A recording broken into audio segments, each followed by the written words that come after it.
This YouTube channel does not promote any violent, harmful, or illegal activities.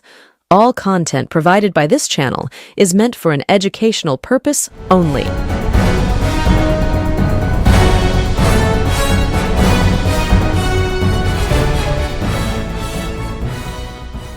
নমস্কার, আমি প্রতিবেদক সায়ন্তন চক্রবর্তী। আপনারা দেখছেন বঙ্গচক্র ইউটিউব চ্যানেল।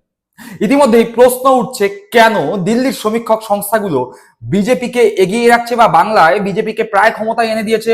উল্টো দিকে বাংলার যে সমস্ত মিডিয়া রয়েছে, সেই মিডিয়া হাউসগুলো যখন সমীক্ষা করছে তখন তার সম্পূর্ণ উল্টো রিপোর্ট দেখা যাচ্ছে। কেন বাংলার মিডিয়া হাউসগুলোর রিপোর্টে দেখা যাচ্ছে তৃণমূল কংগ্রেস বিপুল সংখ্যক সংখ্যাগরিষ্ঠতা নিয়ে ক্ষমতায় আসতে চলেছে। এর বিচার বিশ্লেষণ করতে যখন বসলাম তখন হাতে উঠে আসলো অত্যন্ত গুরুত্বপূর্ণ কিছু নথি, কিছু তথ্য, কিছু ক্যালকুলেশন, কিছু যোগ বিয়োগের খেলা। কিভাবে দিল্লির সংস্থাগুলো দেখাচ্ছে বিজেপি ক্ষমতায় এসছে তার যথেষ্ট গুরুত্বপূর্ণ কিছু ইঙ্গিত পাওয়া গেল। কিভাবে? দেখুন, দিল্লির সমীক্ষক সংস্থাগুলো এই বাংলার বুকে দাঁড়িয়ে সমীক্ষা করেনি।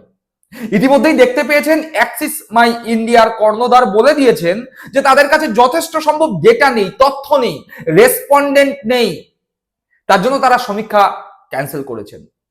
তাহলে একটা সংস্থা সমীক্ষা ক্যান্সেল করলো, বাদ বাকি সংস্থা সফলভাবে সমীক্ষা করে বেরিয়ে গেল। প্রশ্ন উঠছে।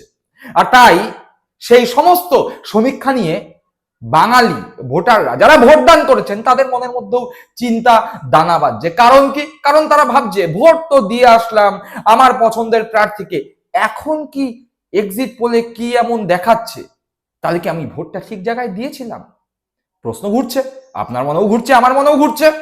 কিন্তু যখন বসলাম, তথ্য নিয়ে নাড়াঘাটা করলাম, স্ট্যাটিস্টিক্স নিয়ে নাড়াঘাটা করলাম, তখন যেই তথ্য হাতে পেলাম, বুঝলাম, বোঝার চেষ্টা করলাম, তখন দেখলাম দিল্লির সমীক্ষক সংস্থাগুলো ঠান্ডা ঘরের মধ্যে বসে সমীক্ষা করেছে। কিভাবে? দেখুন, আপনাদের সম্পূর্ণ তথ্য দিয়ে বোঝাচ্ছি।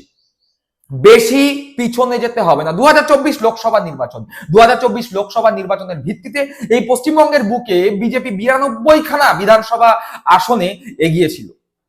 বিজেপি 92খানা আসনে এগিয়েছিল। কোথাও 50 ভোটে, কোথাও 150 ভোটে, কোথাও 200 ভোটে, কোথাও 500, 700, 1500, 2000, কোথাও আবার 50, 60, 1 লাখের কাছাকাছি ভোটে বিজেপি এগিয়েছিল। অর্থাৎ মোট এগিয়ে থাকা আসন বিজেপির জন্য 2024 লোকসভা ভোটের নিরিখে ছিল 92। আর তৃণমূল কংগ্রেস 105খানা এমন আসনে এগিয়েছিল যেগুলোতে তৃণমূল কংগ্রেস 20,000 বা তার কম ভোটে এগিয়েছিল। ঠিক শুনছেন, 20,000 বা তার কম এরকম আসনে তৃণমূল কংগ্রেস এগিয়েছিল। সেই রকম আসনের সংখ্যা 105। 2024 লোকসভা ভোটের পরে বাংলায় কি হলো? এসআইআর হলো। লাখ লাখ বাঙালি মানুষের নাম বাদ গেল, বৈধ ভোটারের নাম বাদ গেল। আর সেই হিসাবে ওই 20,000 বা তার কম যে সমস্ত বিধানসভা আসনে তৃণমূল কংগ্রেস এগিয়েছিল, সেই সমস্ত বিধানসভা আসনগুলোকে দিল্লির ওই সমীক্ষক সংস্থাগুলো ধরে নিল যে তৃণমূল কংগ্রেসের ভোটারদের নামই বাদ চলে গেছে। তারপরে তাদের হিসেব 30% মুসলিম, 70% হিন্দু। আর তারপরে আরো বড় করে হিসেব, যত সংখ্যক মুসলিম আছে তার মধ্যে 8% মুসলিম বিজেপির পক্ষে নাকি ভোট দিচ্ছে, এবং যত সংখ্যক মুসলিম আছে তার মধ্যে 60 থেকে 70% মুসলিম তৃণমূল কংগ্রেসের পক্ষে ভোট দিচ্ছে। তাছাড়াও 70% হিন্দুর মধ্যে এই বাদ বাকি যে হিন্দু পড়ে থাকছে, হিন্দু ভোটার, সেই হিন্দু ভোটারের সংখ্যাগরিষ্ঠ ভোটার নাকি বিজেপিকে ভোট দিচ্ছে। অর্থাৎ হিন্দু ভোট কনসলিডেটেড হচ্ছে। এই সমস্ত কিছু হিসাব কিতাব করে ওই 105খানা আসন, যেই 105খানা আসনের মধ্যে তৃণমূল কংগ্রেস 20,000 বা তার কম ভোটে এগিয়েছিল, সেই 105খানা আসনের মধ্যে বিজেপিকে 60 থেকে 70টা আসনে এগিয়ে দিল সমীক্ষক সংস্থাগুলো। এবার বিজেপি 2024 লোকসভা ভোটে কটা আসনে এগিয়েছিল? 92। আর এই 105টা আসনের মধ্যে বিজেপিকে এই সমীক্ষক সংস্থাগুলো 2026 বিধানসভা ভোটের নিরিখে 60 থেকে 70টা আসনে এগিয়ে দিল। তাহলে দুটো যোগ করুন, কি দাঁড়াচ্ছে? 60-এর সঙ্গে 92 152, 70-এর সঙ্গে 92 162। অর্থাৎ 152 থেকে 162টি আসনে বিজেপি এগিয়ে। এইবার বাদ বাকি যে সমস্ত সমীক্ষক সংস্থাগুলো, দিল্লির সমীক্ষক সংস্থাগুলো সমীক্ষা করেছে, তাদের রিপোর্টগুলোর সঙ্গে এই সমীক্ষার রিপোর্টটা মেলান, দেখুন প্রায় কাছাকাছি। সবাই বিজেপিকে 150 থেকে 160, 140 থেকে 160, 160 থেকে 170, মোটামুটি এই গণ্ডির মধ্যেই রেখেছে। বুঝতে পারছেন দিল্লির ওই ঠান্ডা ঘরের মধ্যে বসে হিসাব করে কি সুন্দর মিলিয়ে দিয়েছে বিজেপির অঙ্গুলি হেলনে।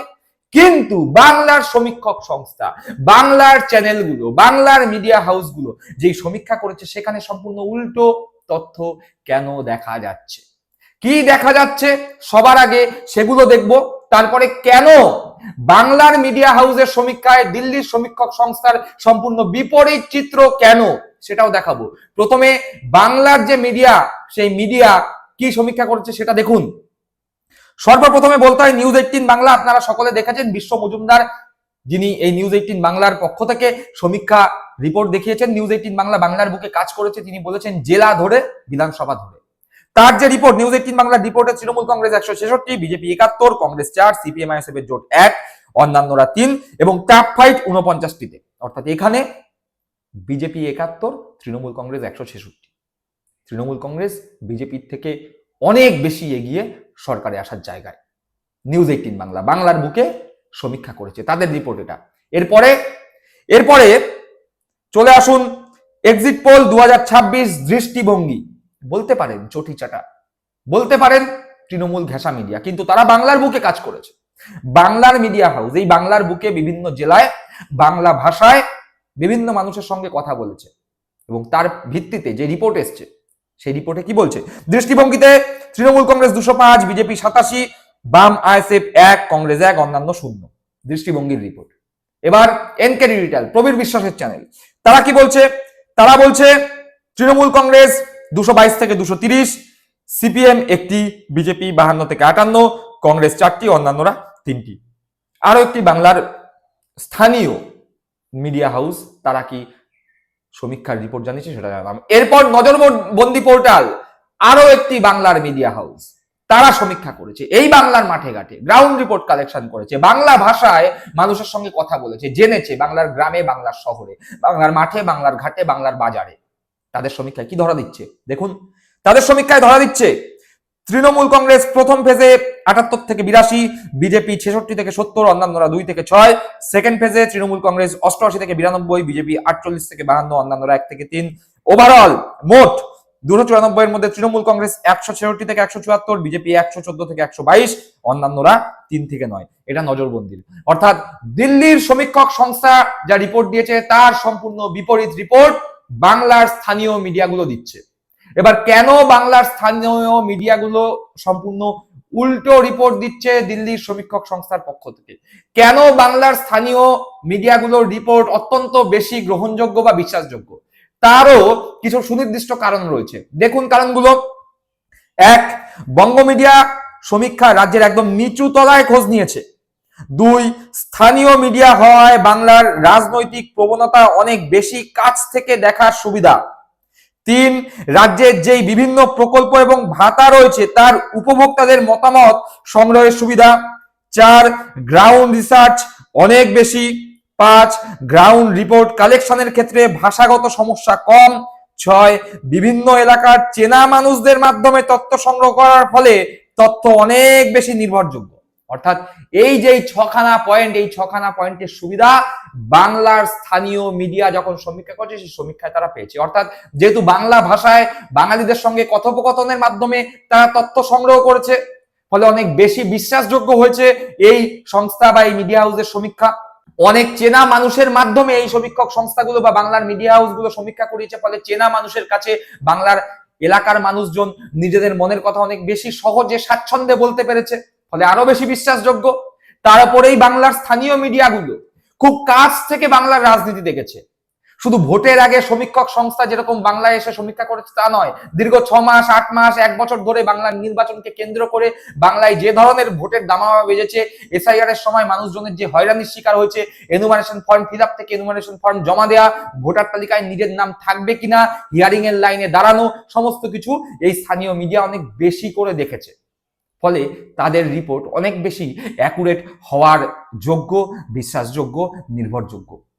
আর এই জায়গাতেই দিল্লির সমীক্ষক সংস্থার সঙ্গে বাংলার মিডিয়া হাউসের যে সমীক্ষার রিপোর্ট তার পার্থক্য হয়ে যাচ্ছে। এবার দর্শক বন্ধুরা আপনারা সিদ্ধান্ত নিন, আপনারা দিল্লির সমীক্ষক সংস্থা যারা ঠান্ডা ঘরে বসে শুধুমাত্র ওই তথ্য নিয়ে হিসাব করে রিপোর্ট দিয়ে দেয় বিজেপির অঙ্গুলি হেলনে, তাদের তথ্য বিশ্বাস করবেন, নাকি বাংলার মিডিয়া যারা স্থানীয়ভাবে কাজ করেন, যারা বাংলা ভাষায় সমীক্ষার রিপোর্ট সংগ্রহের চেষ্টা করেন, তাদের রিপোর্ট বিশ্বাস করবেন? সিদ্ধান্ত আপনার, মতামত আপনার। কমেন্ট বক্সে কমেন্ট করে জানাবেন। সকলে ভালো থাকবেন, সুস্থ থাকবেন। জয় হিন্দ, বন্দে মাতরম।